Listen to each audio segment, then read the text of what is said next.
ನಮಸ್ತೆ ವೀಕ್ಷಕರೇ, ನಾನೀಗ ಬಳ್ಳಾರಿ ಜಿಲ್ಲೆಯ ಬೈಲೂರು ಗ್ರಾಮದಲ್ಲಿರುವಂಥ ದೇವಾಲಯವನ್ನು ನಿಮಗೆ ಪರಿಚಯ ಮಾಡಿಸಲಿದ್ದೇನೆ.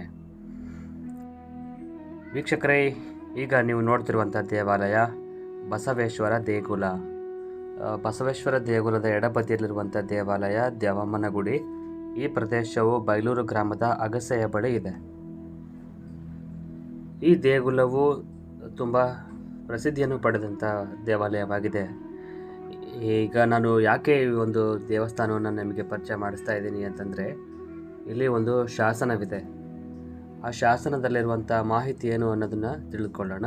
ಅದಕ್ಕಿಂತ ಪೂರ್ವದಲ್ಲಿ ಲಲಾಟ ಬಿಂಬದಲ್ಲಿ ಶಿವ ಹಾಗೂ ಬಸವಣ್ಣ ಇರೋದನ್ನು ತಾವು ಗಮನಿಸ್ತಿದ್ದೀರಿ.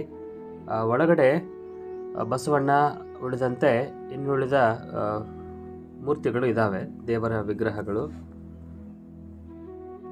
ಬಸವಣ್ಣ ಹೊಸದಾಗಿ ಪ್ರತಿಷ್ಠಾಪಿಸಿದಂತೆ ಕಾಣಿಸುತ್ತೆ, ಅಥವಾ ಇದಕ್ಕಿಂತ ಪೂರ್ವದಲ್ಲಿ ಹಳೆಯ ಬಸವಣ್ಣ ಇರಬಹುದೇನೋ. ಈಗ ದೇವಾಲಯದ ಹೊರಾಂಗಣದಲ್ಲಿ ತಾವು ಗಮನಿಸೋದಾದರೆ ಅಲ್ಲಿ ಕೆಲವೊಂದಿಷ್ಟು ಮರದ ಪಕ್ಕದಲ್ಲಿ ಬಂಡೆಗಳು ಬಿದ್ದಿದ್ದಾವೆ. ತೀರಾ ಹತ್ತಿರದಲ್ಲಿ ಹೋಗಿ ಒಮ್ಮೆ ಗಮನಿಸಿದರೆ ನಿಮಗೆ ಅಲ್ಲಿ ಒಂದು ಶಾಸನ ಕಾಣಿಸುತ್ತೆ. ಆ ಒಂದು ಶಾಸನದಲ್ಲಿರುವಂಥ ವಿಷಯ ಏನು ಅನ್ನೋದನ್ನು ತಿಳ್ಕೊಳ್ಳೋಣ. ಶಾಸನದ ಮೇಲ್ಭಾಗದಲ್ಲಿ ಸೂರ್ಯ, ಚಂದ್ರ, ಖಡ್ಗ, ನಂದಿ ಹಾಗೂ ಶಿವನನ್ನು ಆರಾಧಿಸುವಂಥ ವ್ಯಕ್ತಿಯನ್ನು ತೋರಿಸಲಾಗಿದೆ. ನಂತರದಲ್ಲಿ ಶಾಸನದ ವಿಷಯವನ್ನು ತಿಳಿಸೋದಾದರೆ, ಚಾಳುಕ್ಯ ದೊರೆ ತ್ರಿಭುವನ ಮಲ್ಲದೇವನ ಆಳ್ವಿಕೆಯ ಕಾಲದ್ದಾಗಿದ್ದು, ಅವನ ಮಹಾಮಂಡಳೇಶ್ವರ ಬಳ್ಳಾರಿಯ ಬೀವರಸ ಪಟ್ಟಣದ ಬೀರಗಾವುಂಡನು ಮಲ್ಲಿಕಾರ್ಜುನ ದೇವರ ಕಾರ್ಯಕ್ಕೆ 7 ಮತ್ತರು ಭೂಮಿಯನ್ನು ದೇವರಾಶಿ ಪಂಡಿತರ ಕೈಯಲ್ಲಿ ಕೊಟ್ಟರು. ತ್ರಿಭುವನ ಮಲ್ಲದೇವನು ಈ ಕಾಲಕ್ಕೆ ಸಿಂಹಾಸನದಲ್ಲಿ ಇರಲಿಲ್ಲ. 3ನೆಯ ಸೋಮೇಶ್ವರನಿದ್ದು ಅವನಿಗೆ ಇಂತಹ ಯಾವುದೇ ವಿಶೇಷಣವಿರಲಿಲ್ಲ ಎಂಬ ವಿಷಯವನ್ನು ಈ ಶಾಸನವು ಒಳಗೊಂಡಿದೆ.